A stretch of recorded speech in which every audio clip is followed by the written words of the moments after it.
Hello, I'm Orkun Amashov. Welcome to Headline Special. With a couple of days left before the completion of the official transfer of power in the United States, the Biden administration has resolved to sign a document known as the Strategic Partnership Agreement with Armenia, following a 5-month period of intense negotiations. Although the exact content of the document in question has not yet been made public, it is widely believed that this new partnership deal will follow the spirit of the agreements declared at the trilateral meeting held between European Commission President Ursula von der Leyen, Armenian Prime Minister Nikol Pashinyan and US Secretary of State Antony Blinken on the 5th of April 2024. Back then, the US and European Union expressed their firm support for the expansion of cooperation to strengthen Armenia's resilience in key sectors such as political reforms, economic development and humanitarian support. Although at the time the security component of the cooperation was not so clearly pronounced, subsequent developments succeeding the date of 5th of April revealed some elements of military support for Armenia as well. The timing is of the essence here. With few days left until Donald Trump assumed the US presidency, the signing of the strategic partnership document at this juncture, at the foreign ministers level, is seen by many as a critical step to institutionalize some of the agreements achieved between the Biden administration and the government of Prime Minister Nikol Pashinyan, so as to ensure continuity under Trump presidency. Rather intriguingly, Armenian Foreign Minister Arat Mirzoyan has recently been invited to Moscow, with the invitation being accepted, according to Russian sources. On the whole, the Kremlin reacted cautiously to the US-Armenian agreement, warning of the possibility of further damage to Moscow-Yerevan relations. It's worth remembering that despite their publicly strained relations, Russia and Armenia have recently enjoyed close economic ties, with trade turnover between these two countries having massively increased and Yerevan being absolutely instrumental in terms of enabling Moscow to circumvent sanctions levied against it. Iran, on the other hand, despite being publicly against any form of foreign presence in the South Caucasus, has so far expressed no concern as to US-Armenia cooperation. As long as Azerbaijan is concerned, the question for Baku is whether this support that Armenia receives from the United States and European Union will be utilized against it. Baku is particularly concerned that at a time when Azerbaijan and Armenia are yet to sign a peace deal, any espousal that Armenia gets from Western allies will be used against it, undermining the prospect of peace in the region. And of course, the main question which needs to be asked and answered whether Trump administration will follow the agreements attained under the Biden administration. Joining me now to discuss this very interesting and somewhat intriguing subject are Vlad Alteanu, Senior Counsel at EU Law and Policy, and Turaj Shiralilu, Political Analyst and Expert from Tehran, Iran. Gentlemen, welcome to Headline Special. Thank you for having us. Thank you. Thank you very much. My first question is going to be addressed to you, Mr. Alteanu. How would you evaluate the timing of this strategic partnership agreement just a few days before Trump's inauguration? What does the timing signify, you think? Well, the timing is indeed extremely interesting. I mean, we are 6 days before the inauguration of President Trump. It is the last days of Biden's mandate and Biden's administration time. I think there was a bit of rush around that. And there is a bit of rush not only because of the inauguration of President Trump, but because of the fact that the United States goes to a Republican rather than a Democrat general policy, Senate, Congress, and President. So I think the Biden administration wanted to conclude what they negotiated for some time, and you rightly pointed towards the April landmark in that negotiation. But also they are trying definitely to give a legacy for the next administration.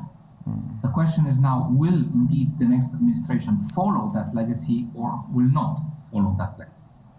That's a major question, and also some of the experts are saying that this is a last-ditch effort by the Biden administration to institutionalize some of the agreements that have been attained over the past year or so. And Turaj, my question to you, what is the reaction to this agreement in Tehran? We remember when US, European Union and Armenia signed separate agreements on the 5th of April. There was no reaction from Tehran, and Tehran has always been expressing its condemnation of any attempt to involve foreign actors in the South Caucasus. But in relation to Iran, we haven't heard anything critical.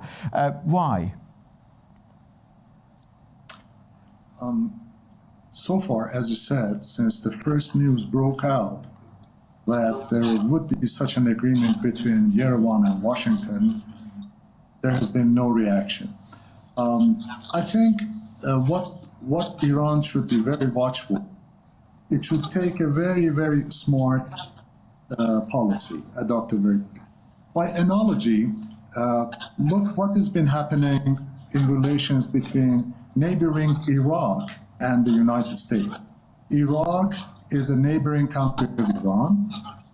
It's a friendly country. Iran and Iraq have very close relations.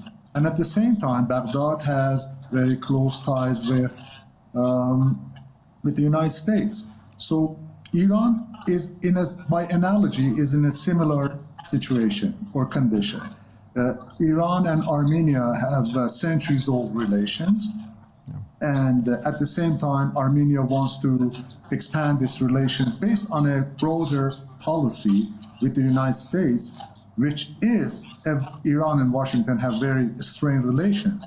So by analogy, I can see Iran will follow the same policy. Iran, based according to its constitution, is against intervention, against any presence of third countries or extraterritorial powers in the region, for example, South Caucasian region. And at the same time, Iran is against or is not in friendly relations with the United States. So by analogy, I think Iran would adopt the same policy. Iran would caution strongly against pinning any hopes on the presence of foreign countries in the region for the sake of establishing peace, security, or fostering development. But at the same time, Iran is very much cautious about the very friendly and close relations that it has with Armenia, and in one sense can understand why Armenia is taking such a policy. Armenia, as you know, has adopted a three-pronged policy of distancing itself from the Soviet Union and getting closer to the United States and the European Union, notably to France, as you know. And this is understandable, but Iran would not tolerate very much, I should say, stronger presence of the United States in its bordering or a neighboring country.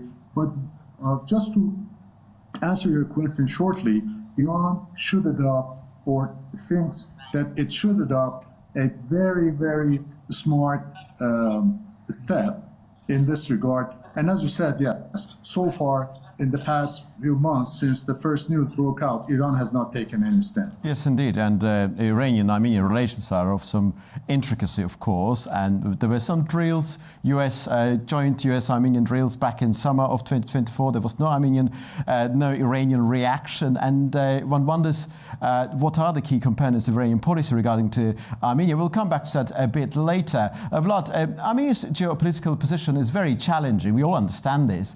And since the beginning of the war in Ukraine, Armenia has been using its unique relationship with Russia and its membership within the Moscow-dominated self-denominated Eurasian Economic Union to bolster its economy by means of helping Moscow circumvent Western sanctions levied against it. So effectively, so what's happening here is that when Western countries are hell-bent on weakening Russia financially and militarily, Armenia is helping Russia, and this is not being perceived in Brussels and Washington as a matter deserving absolute condemnation. And Armenia is able to sign this vital strategic partnership agreement with the United States as well. What is your reflection on this paradoxical situation? I think it is very much a combination of several factors. One of the factors clearly influencing that is the fact that EU sanctions, unfortunately, were not really followed in the rest of the world, or by the rest of the world, let's put it this way. Actually, some of the EU sanctions are not followed even internally within the EU. Today, if you look at the newspapers or of the politicals of this world here in Brussels, you would see that quite a lot of Russia's fleet is repaired currently in member states of the EU because of a reinterpretation, let's put it that way, of some of the sanctions. So it does happen even within the EU that those sanctions are not fully respected. The second element to it, I think, is that the EU was in a position to choose the allies it could have in a very difficult region, as we know. And an element to that was Georgia's very changing position. So if we look back 2 years ago or 3 years ago, Georgia was a pole position candidate to EU discussions about accession. This is no longer the case today. We arrived at a situation where Georgia is more and more considered at the periphery of the EU foreign policy, if at all in the scope currently of that policy. So I think that is why Armenia, or the lineage towards Armenia, was still present and increasing. It is clear from Brussels that Armenia has leveraged its relations with Russia significantly after the Ukrainian situation. And that is very obvious from the number of folds that the economic cooperation between Armenia and Russia has increased in the last 2.5 years. So I think it is clear just by that there was some form of cooperation which could indicate that Armenia helped Russia circumvent sanctions. And the third element to it is that the EU was busy with bigger countries which were accused of breaching sanctions, and mainly and lately was China. The whole debate about dual-use technology, the role of China in facilitating dual-use technology transfers to Russia, took the preeminence, I would say, on the sanctions discussion. And this is why probably the Armenian case was somehow parked by the EU. Thank you, Vlad. Turaj, back to the point about Iran's attitude. Iran has repeatedly expressed, as I said earlier, that the presence of external actors in the region should not be allowed. But as I said earlier, Tehran does not seem to be particularly concerned about the growing ties of Yerevan with European Union and United States. There's one school of thought prevailing in Azerbaijan and some other countries, and that school of thought is based on the idea that Iran is struggling to adjust to the realities established after the Second Karabakh War, the war of 2020 between Azerbaijan and Armenia. Iran may be against the presence of external actors, but Iran at the same time does not want Azerbaijan to be strengthened vis-à-vis Armenia due to its own geopolitical interests, and therefore it is not completely averse to the idea of Armenia being strengthened against Azerbaijan. What is your take about this particular point of view? I see. South Caucasus has been a geopolitically important region, and it is, in fact, such a region. But what I can read through your question is not that Iran is for or against any country. There are rivalries in that region. Turkey, Russia. And Iran is a power wielder as well in that region, historically, traditionally. There is a large diaspora, Armenian diaspora here. There's also a remarkable Azerbaijani ethnic population in Iran. So I don't think that Iran would take a stand for or against another one. Iran has interest in that region because it's already neighboring two of the South Caucasian countries, Armenia and Azerbaijan. So naturally, it means that it has its own stakes, it has its own interest in that region, which I don't think Iran would sacrifice its interest by supporting one of the countries or opposing another one. I don't think that's the case. But I agree that for Iran, it's a very tricky path. And it's a very sensitive one. Because that region, the countries in the region, all the three, Armenia, Azerbaijan, Georgia, have started redefining their strategic equations after that power vacuum in the region with the fall of the Soviet Union. So naturally, they have adopted strategies by making new alliances. Armenia is one of them. Armenia has started new alliances with the United States, with the EU. Azerbaijan has done so, and also Georgia. So I think Iran will not remain silent or just an inactive bylooker. Iran has its interests, will use its interests in that region to be active, but it doesn't mean that Iran will not recognize the right of Azerbaijan or the right of Armenia to establish their own bilateral relations with, as they deem it necessary. So to answer your question again, back to what you said, I don't think that Iran will close one eye on the presence of the United States in the region or a heightened presence of the United States, just as you said, to weaken the Azerbaijani stand. I don't think that's the case. Iran, as I said, will be very much watchful because as I said, it has friendly relations or good neighborhood policy relations with all of the countries in that region. And at the same time, Iran is not on good ties or on a very strained ties with the United States. So I think that's not the case, to answer it short. So thank you, Turaj. Vlad, I've just been informed that your time is quite limited. Allow me to pose to you the very last question.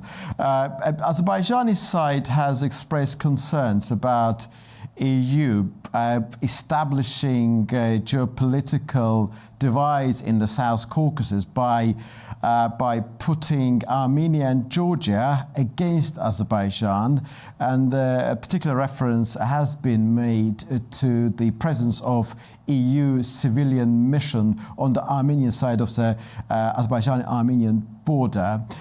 My question to you is the following. Has EU so far developed a comprehensive and holistic approach to the South Caucasus as a region? Because quite a number of experts have been saying that for a huge bloc like European Union, South Caucasus matters only as a combination of these three countries, not on the basis of their individual relations in respect to Georgia, Azerbaijan, and Armenia. Yeah, and I kind of agree with your point. I mean, the ideal situation would be indeed for the EU to have a comprehensive strategy for the whole region and not a piece-per-piece discussion with different countries in the region. I think on one hand, the EU has very clear interests in terms of developing relationship with Azerbaijan because of many reasons. Energy is one, Turkey is the other. The relationship with Turkey is close to the EU and will probably increase under the current Commission. Let's not forget that Turkey is an essential member of NATO, and the counterbalance from the EU side to Russia on a very difficult region. So I think because of that, the EU on one hand encourages that relation, Turkey, Azerbaijan, but at the same time the EU tried to have relations and good relations with Armenia and Georgia. I think the first step, if one would want a comprehensive policy there, would be to have a very clear strategy about creating a peaceful situation in the region and actually taking the interests of all the parties in the region into account, not separately, but as much as possible together. So in other words, what would be a workable compromise for all the parties in such situation and not favorize one party over the other? Thank you, Vlad. And also, I'm happy to say that Ubay Shapandara, Washington correspondent, is currently joining us. Ubay, it's great to see you. So this strategic partnership agreement, which is being signed now, actually. Could you explain to us the significance of the timing, actually, a few days before Trump's inauguration? And could you tell us what do you know about the content of that agreement? Yeah, it's almost somewhat bizarre. It's very rare for an outgoing administration just a few days before they leave office. On January 20th, President Trump becomes the 47th president. And now the Biden administration, in the tail end of their term, is signing a so-called strategic partnership agreement with Armenia. Details on what that strategic partnership agreement entails are sparse. We know there's going to be a signing ceremony in Washington that the American Secretary of State, Tony Blinken, is going to be signing that agreement, reportedly with his Armenian counterpart. Now, I say it's exceedingly rare for these type of agreements to be signed by an outgoing administration, given that the incoming administration has a wholly different foreign policy approach than, of course, Joe Biden's White House, with President Trump saying that he's going to pursue an America First strategy. Now, it's important to clarify to the viewers out there that a strategic partnership agreement can mean a whole slew of things. This is not an alliance. It's not a treaty alliance. You know, a treaty alliance is something that's rock solid, like the U.S. alliance with NATO, like the treaty alliance between Turkey and Azerbaijan. Now, will this strategic partnership entail that Armenia must tell, which is, by the way, still a member of the CSTO, does this mean that Russian troops in Armenia must depart? I don't think that is going to be part of the agreement, perhaps closer trade ties. But remember, the president has a significant amount of power when it comes to foreign policy. So President Trump will not necessarily be bound by what is being signed here between Anthony Blinken, Joe Biden, Secretary of State, and the Armenians. But it is perhaps symbolic, of course, that is being done right as the Biden administration is leaving. Of course, the Biden White House has had very negative relations, bilateral relations with Azerbaijan at a time when we are perhaps at the cusp of a peace deal as talks continue in the South Caucasus. And there are many critics saying that this is the timing is perhaps meant to send a political message and is perhaps not conducive for fostering a friendly atmosphere for a peace process in the South Caucasus, with many critics of the Biden administration saying that they are biased in their foreign policy approach in the South Caucasus, supporting Armenia over Azerbaijan instead of supporting a more comprehensive atmosphere that would be conducive for a peace process. But very little details on what the strategic partnership agreement necessarily entails, but it certainly seems to be politically symbolic. Thank you, Ubay. Turaj, my question to you. We know very little about the content of this particular strategic partnership agreement. We know that it will be focusing on Armenia's resilience in the sectors of humanitarian support, political reforms.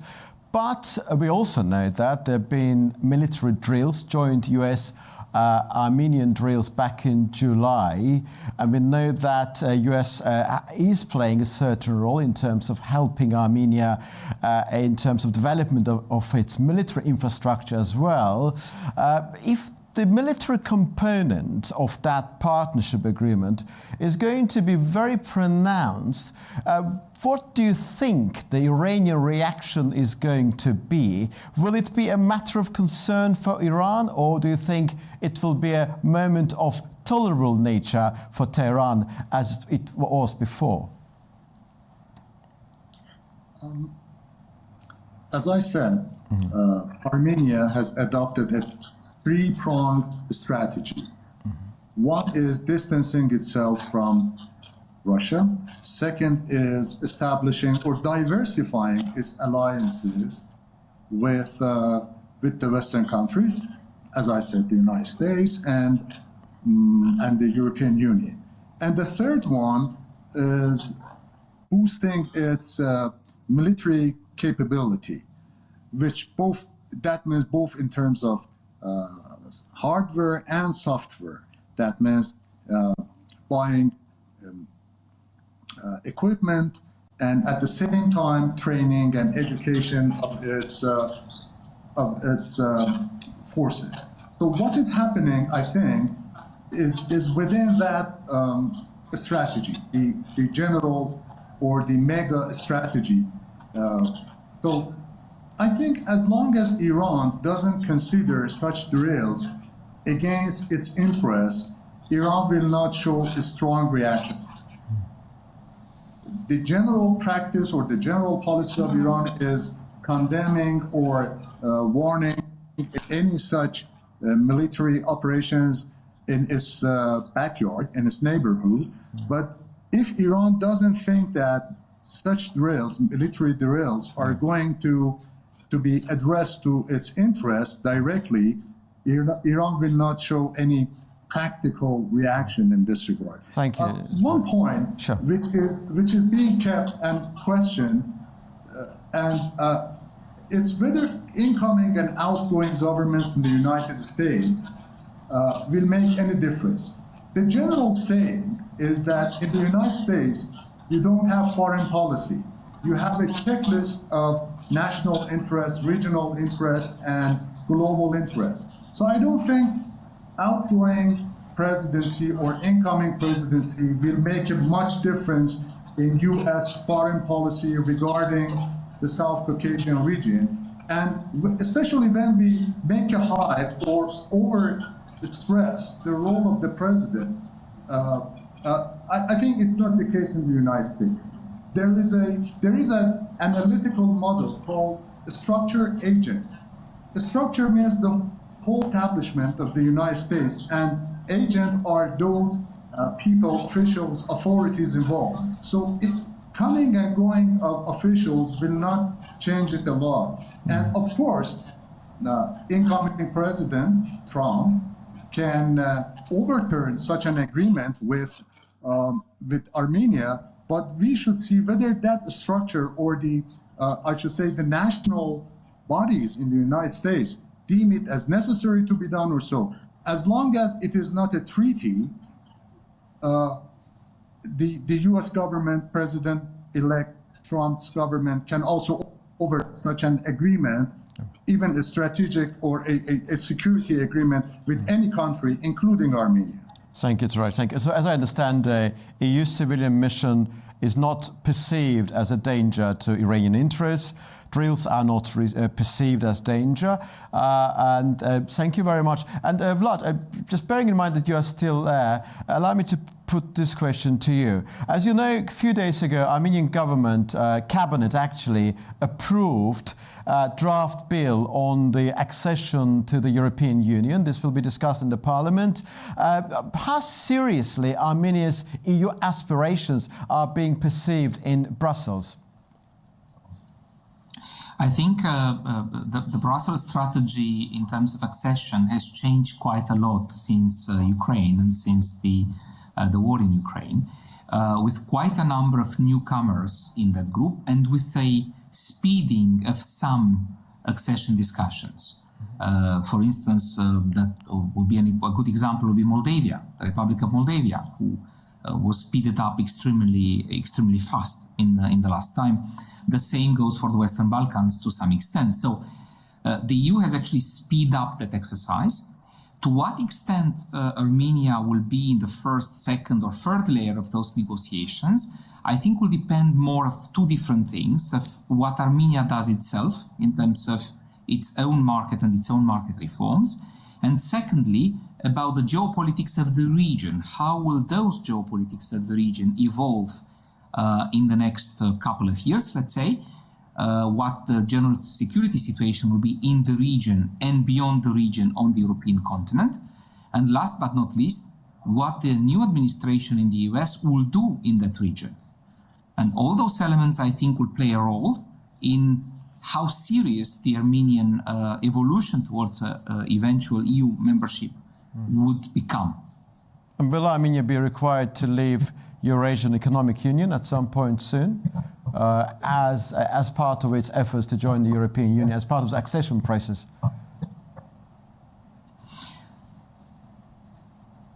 Yeah, that's a question to you, Vlad. Sorry. Okay. Yes. So sorry. Well, it is a very, very good question. Typically, the EU does not put conditions in terms of other memberships. In this particular situation, of course, the other membership is with Russia. And for that, the EU probably will have a veto if the current situation and the current relations with Russia are what they are today. In a few years, we cannot know how those relations will evolve. But in the current circumstances, probably the answer is yes. There will need to be a choice in between one or the other. Thank you. Ubey, my question to you is going to be about some of the steps Washington is preparing to take to reduce Armenia's dependence on Russia. What we know, we heard on the grapevine that nuclear energy element could be included in that strategic partnership agreement. We also understand that for Armenia to be able to act more independently, needs some sort of peace deal with Azerbaijan and perhaps normalization with Turkey.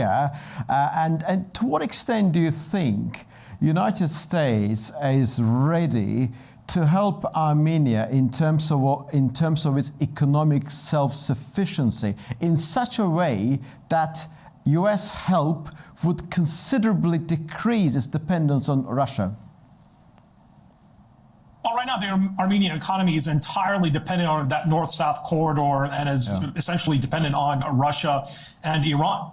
Armenia does not have a Western corridor to European markets and to Western markets. And that is largely because Armenia has so far not agreed to a overarching peace deal with Azerbaijan that would then lead to normalization and the opening of borders with Turkey. Now, that being said, there has been a gradual thaw with Turkey, given that there has been some limited progress in the ongoing talks with Azerbaijan. Turkey has said that they are willing to open the land border for trade. There's been some progress towards that end. But of course, essentially, Armenia is a satellite state of Russia. Russia is a treaty ally of Armenia.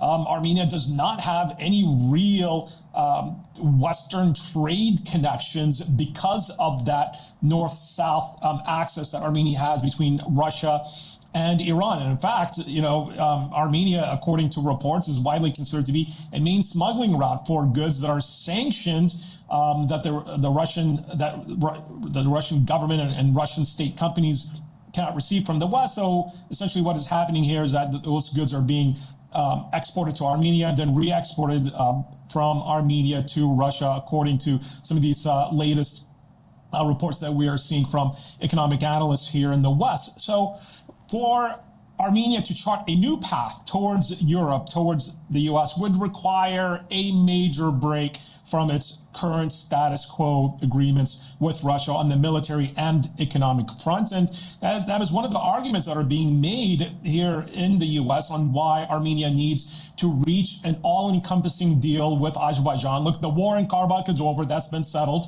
And that overarching peace agreement with Azerbaijan would then lead normalization with Turkey and allow an east-west corridor for Armenia for the first time since its independence from the Soviet Union. But we're still a long ways away from that. It remains to be seen how President Trump's administration will handle the South Caucasus. There's a lot on President Trump's plate when it comes to foreign policy.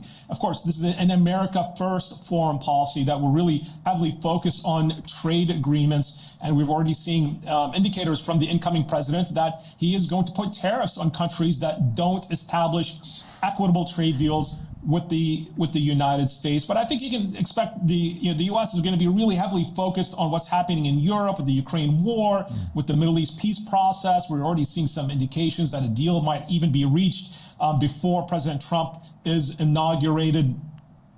And we are also seeing, indicators, based on President Trump's statements that he's made in Mar-a-Lago, that you're going to see more robust relations between Washington and Ankara, and that's going to probably translate into at least a more equitable American position in the South Caucasus. But of course, that remains to be seen. So what we really have to differentiate here is the treaty alliance that Armenia still has with Russia that is not being impacted by this strategic partnership that is going to be signed by Antony Blinken, Joe Biden's Secretary of State, who will be out the door in just a few short days. Well, gentlemen, I thank you very much indeed for your time and for your valuable contributions. I'm very grateful to all of you. Vlad, Ubey, and Turaj, very grateful to you. Thank you very much indeed. Thank you. Well, today's discussion was about the strategic partnership agreement between the United States and Armenia and its possible implications for the region and beyond.